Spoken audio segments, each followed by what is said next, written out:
ज़्यादा ज़ोरदार आवाज़ आई कि कोई चीज़ आकर टकराई है, और ये आवाज़ बेडरूम के नीचे वाले फ्लोर से आई थी। अब मुझे पक्का यकीन था कोई चीज़ आकर टकराई है, क्योंकि आवाज़ बहुत ज़्यादा ज़ोरदार थी।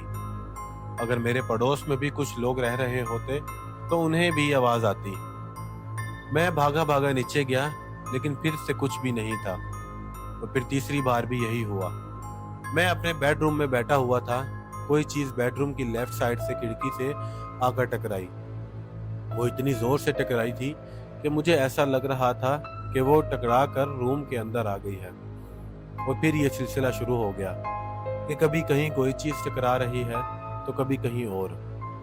ये आवाज़ इतनी शदीद हो गई थी कि मैंने अपने कानों पर हाथ रख लिए थे। मैं इतना ज़्यादा तंग हो गया था इस चीज़ से, और तकरीबन 5 मिनट के बाद बिल्कुल खामोशी सी हो गई।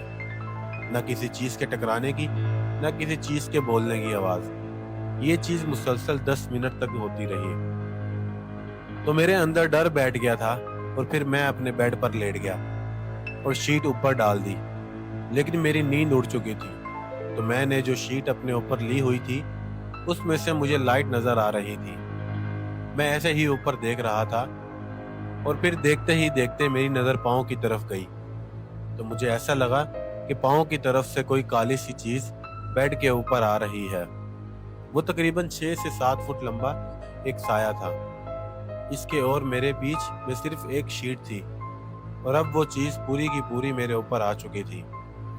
हो सकता है कि वो कोई जिन हो, और वो बिल्कुल मेरे सामने था, और बड़े अजीब तरीके से उस चीज़ ने अपने कंधे हिलाए और आहिस्ता आहिस्ता एक टांग घसीट कर मेरी तरफ आने लगा, और फिर बेड के बिल्कुल एंड पर आकर वो रुक गया। और फिर मैंने उसका सर देखा, जो मेरे घुटनों के सीध में ऊपर की तरफ था, और फिर वो आहिस्ता आहिस्ता मेरी तरफ आना शुरू हुआ। अब उसका चेहरा बिल्कुल मेरे चेहरे के पास था, और हमारे बीच सिर्फ वो शीट थी, और मुझे इस शीट के अंदर से उसके 2 बड़े बड़े दांत नजर आ रहे थे, और वो बिल्कुल मेरे चेहरे के पास आकर गिराया है।